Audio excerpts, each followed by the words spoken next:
এখানে আমি 3টা ডিম নিয়ে নিয়েছি। রুম টেম্পারেচারে ছিল, এটা ফ্রিজের ডিম না। নর্মালি ফ্রিজের ডিম দিলে কিন্তু কেক কখনোই ভালো হবে না। 3টা ডিম নিয়ে দিয়েছি এখানে। এখন এটাকে আমি বিট করব। এখানে আমি মিডিয়াম স্পিডে 2-3 মিনিটের মতো বিট করব।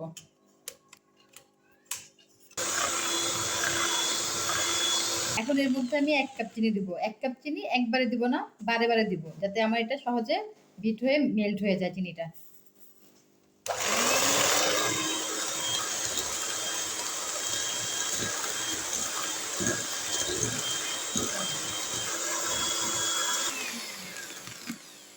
আমি এটাকে প্রায় 5 মিনিটের মতো বিট করে নিয়েছি। এখন এর মধ্যে আমি একটা মিশ্রণ অ্যাড করব। সে ওই যে দুধ, তেল আর হচ্ছে ডার্ক চকলেট দিয়ে যে একটা মিশ্রণ করেছিলাম, সেই মিশ্রণটা এখানে অ্যাড করব। এটা এখনো কুমকুম গরম আছে, এই অবস্থায় এটাকে অ্যাড করে দেব। অ্যাড করে অল্প একটু বিট করব, বেশিক্ষণ না, প্রায় 1 মিনিট একটু বিট করব।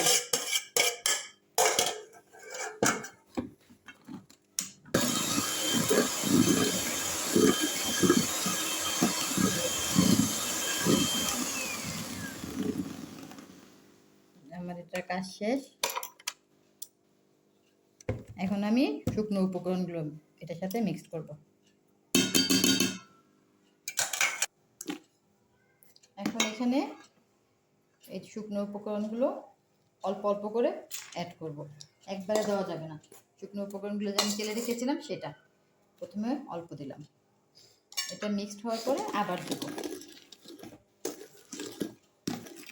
এটা এত সমস্যা নেই, এটা স্পঞ্জ কেক না, এটা ময়েস্ট কেক। এটাতে অত মানে টেনশন নেওয়ার কিছু নেই, এটা কোনো রকম মিলালেই হয়ে যাবে। এটা ফোম ভেঙে যাবে, ফোম ফোম কেটে যাবে, ওরকম কোনো ব্যাপার নেই। এটা জাস্ট মিশ্রণটা ডোটার সাথে মিলালেই হয়ে যাবে। এই যে এভাবে করে আমি সবগুলো উপকরণ এখানে দিয়ে দিলাম। মিশ্রণটা আমি কেকের এই মিশ্রণটা দিয়ে দিলাম। 3 বারে দিয়েছি আমি এখানে।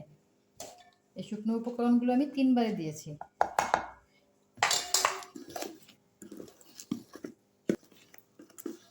শুকনো উপকরণগুলো আমার মিশানো হয়ে গেছে।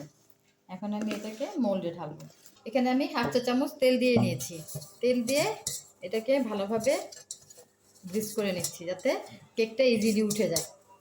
আর এর মধ্যে দিব হচ্ছে কোকো পাউডার। যেহেতু চকলেট কেক, তাই এখানে কোকো পাউডার দিয়ে গ্রিস করব। এই যে কোকো পাউডার দিয়ে আমি গ্রিস করে নিয়েছি। এখন তারপরে কেকের এই মিশ্রণটা এখন এটার মধ্যে ঢেলে দেব।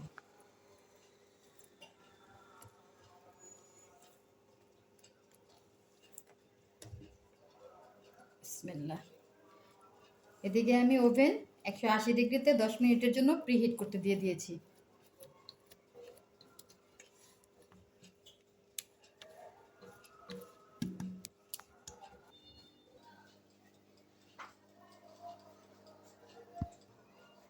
আমার ওভেন 10 মিনিটের জন্য প্রিহিট হয়ে গেছে। এখন এটা বেক করব।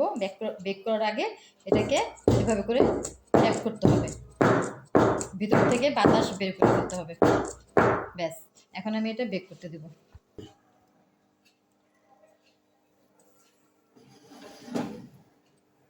180 ডিগ্রিতে 40-50 মিনিট এর মধ্যে হয়ে যাবে। মিডিয়াটাকে আমি দিয়েছি, 40-50 মিনিটের মধ্যে এটা হয়ে যাবে। আচ্ছা, এখন আমি তৈরি করব চকলেট গানাশ কেক ডেকোরেশনের জন্য। তো এখানে আমার 400 গ্রাম ডার্ক চকলেট আছে। 400 গ্রামের বেশি হবে, আমি 400 গ্রাম নিচ্ছি এখান থেকে। মেজারমেন্ট কাপ হচ্ছে 250 গ্রাম, তাহলে আমাকে 400 গ্রাম নিতে হবে।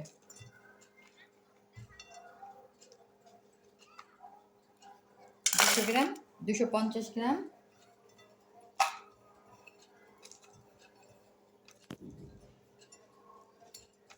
400 গ্রাম হয়ে যাবে। আর নিতে হবে হচ্ছে হুইপ ক্রিম। ডার্ক চকলেট যা দিব তার অর্ধেক দিব হচ্ছে হুইপ ক্রিম।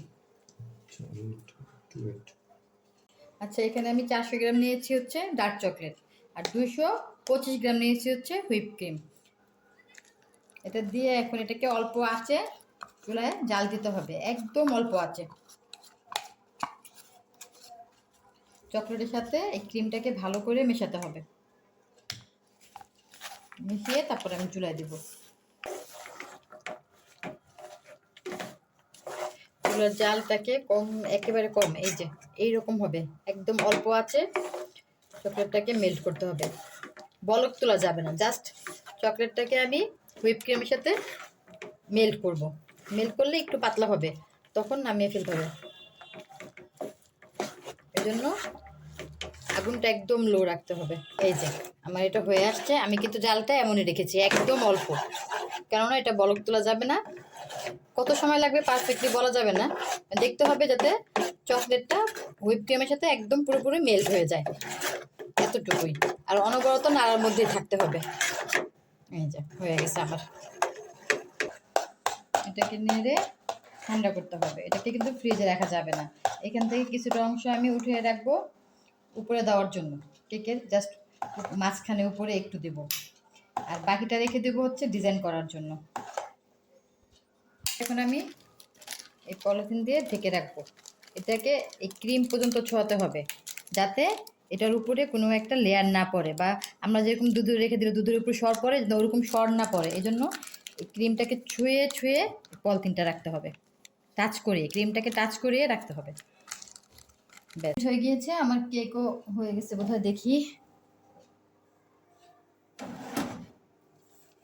চেক করি আগে। এই যে ক্লিন চলে আসছে, তার মানে আমার কেক হয়ে গেছে। এই যে আমার ফাইনাল কেকের ফাইনাল লুক।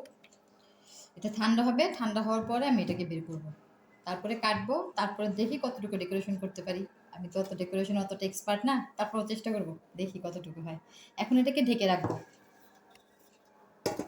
এটাকে আমি উপর করে ফেলছি, বুঝতে পারছো?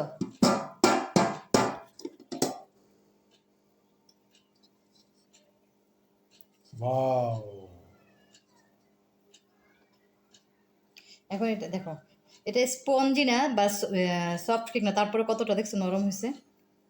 এখন এটাকে আমি কাটবো, কেটে তারপরে বাকি কাজ করবো। কেকটা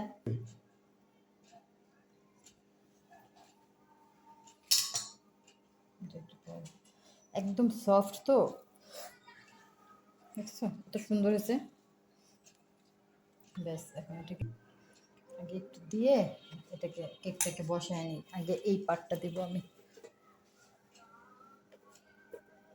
এখন এটার মধ্যে আমি এই যে এতটুকু পানির মধ্যে হাফ চা চামচ চিনি, হাফ চা এতটুকু পানির মধ্যে হাফ চা চামচ চিনি, আর হাফ চা চামচের চাইতেও কম কফি দিছি, দিয়ে এটাকে সুগার সিরাপ বানিয়ে নিচ্ছি এভাবে। এখন এটার মধ্যে এটাকে দিব, কেকের মধ্যে এটা ব্রাশ করব।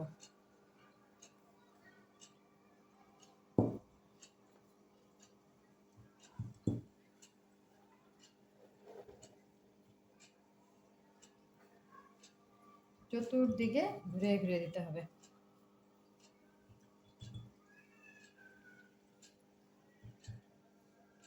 ব্যাস, আবার যখন ওই পার্ট বসাবো তখন ওই পার্টে দিব। হয়ে গেছে এটা। হাফ কাপ হুইপ ক্রিম নিলাম, এটাকে আমি বিট করব, এটাকে বিট করে ফোম করে নেব।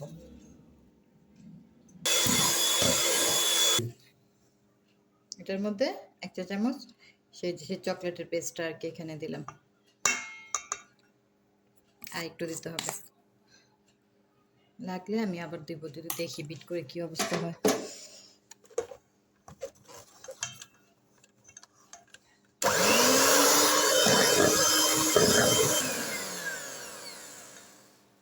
যে আমার হয়ে গেছে, এখন আমি এটাকে অফ করে দেব। সুগার সিরাপ দেওয়া হয়েছে, এখন এর মধ্যে আমি যে ক্রিমটা দিয়ে দেব।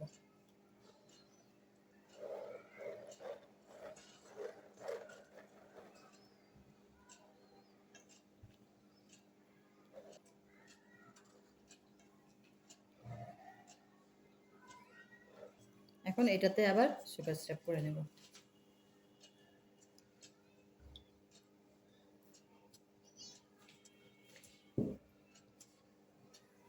এটাকে আমি এখন বসাবো। বিসমিল্লাহ, কেকটা একদম সফট হয়েছে।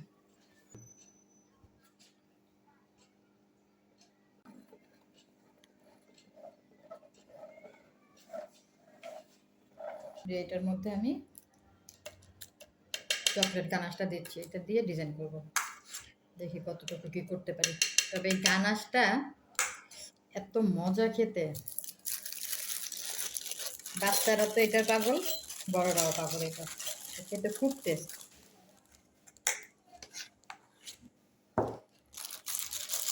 বলো